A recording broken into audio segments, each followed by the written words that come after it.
சரஸ்வதி பூஜை வழிபாட்டை தொடர்ந்து விஜயதசமி அன்று அகரத்தை அரிசியில் எழுத வைத்து தங்கள் குழந்தைகளை பெற்றோர் பள்ளியில் சேர்த்தனர்.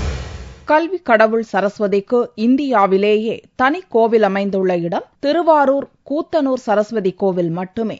இக்கோவில் தமிழ் புலவர் ஒட்டக்கூத்தர் வணங்கிச் சென்றது என்ற பெருமையுடன் 100 ஆண்டு பழமை வாய்ந்தது.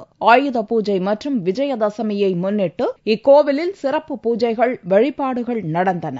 சரஸ்வதி கடவுளின் பாத தரிசனத்தை திரளான பக்தர்கள் வணங்கிச் சென்றனர். மாணவ மாணவிகள் தங்களது பாட புத்தகங்களை வைத்து வணங்கி தீபமேற்றி வழிபாடு செய்தனர். கூத்தனூர் சரஸ்வதி கோயில் தான் சரஸ்வதிக்கு பெயர் வாய்ந்தது. இந்த கோயிலில் வருஷம் வருஷம் குழந்தைகளும் சரி பெரியவர்களும் சரி இந்த பூஜையை சிறப்பாக செய்வாங்க. அகில இந்திய இந்த உலகத்தில் சரஸ்வதியோட கல்விக்காகவும் கல்வி திட்டத்துக்காகவும் குழந்தைங்களுக்கு படிப்பறிவு வளருவதற்காகவும் சரஸ்வதி கோயிலுக்கு எல்லாரும் பூஜை நடத்துவாங்க. அதில் நானும் கலந்துக்கிட்டு சந்தோஷமா இருக்கேன். சரஸ்வதி பூஜையை தொடர்ந்து வெள்ளிக்கிழமை விஜயதசமி அன்று மாணவர் சேர்க்கை நடந்தது. விஜயதசமி நாளில் குழந்தைகளுக்கு கல்வி கற்பிப்பதை துவக்கி வைத்தால் அவர்கள் கல்வியில் சிறந்து விளங்குவர் என்பது ஐதீகம். இதற்காக பள்ளிகளில் சிறப்பு யாகம் நடந்தது. தங்கள் குழந்தைகளுடன் கலந்து கொண்ட பெற்றோர் அரிசியில் அகரத்தை எழுதி கல்வி கற்பதை துவக்கி வைத்தனர். தொடர்ந்து தங்கள் குழந்தைகளை பள்ளியில் சேர்த்து விட்டனர்.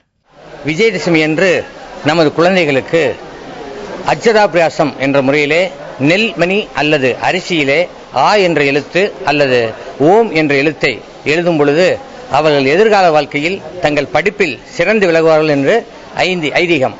அந்த முறைப்படி பாரம்பரியத்தை பின்பற்றும் விதமாக இன்று எங்களது வாசவி வித்யாலயா பள்ளியில் சேரும் குழந்தைகளுக்கு அட்சராபியாசம் நடைபெற்றது. அதற்கு சிறப்பு ஹோமங்கள் செய்து அந்த ஹோமங்கள் நிறைவடைந்த பிறகு அக்குழந்தைகளின் கையினால் அரிசியிலே ஓம் என்ற எழுத்தும் ஆ என்ற எழுத்தும் எழுதி வருடா வருடம் இந்த நிகழ்ச்சியை நாங்கள் தொடர்பாக செய்து கொண்டிருக்கிறோம் என்று தெரிவிப்பதில் மகிழ்ச்சி அடைகிறேன். குமரி மாவட்டத்தில் அனைத்து கோவில்களிலும் எழுத்துக்களை கற்றுத்தரும் வித்யாரம்பம் நிகழ்ச்சி நடந்தது. சரஸ்வதி தேவிக்கு பூஜை வைக்கப்பட்டு ஒரு தாம்பலத்தில் அரிசியை நிரப்பி வைத்து அதில் குழந்தையின் விரலால் ஹரி ஸ்ரீ என்று எழுதி எழுத்து தொடங்கி கொடுக்கப்பட்டது. படித்த அறிஞர்கள், வயதில் மூத்த ஆசிரியர்கள், எழுத்தாளர்கள் போன்றோர் இந்த வித்யாரம்பம் நிகழ்ச்சியை நடத்தி வைத்தனர். இந்த நிகழ்ச்சியில் ஏராளமான பக்தர்கள் கலந்து கொண்டனர்.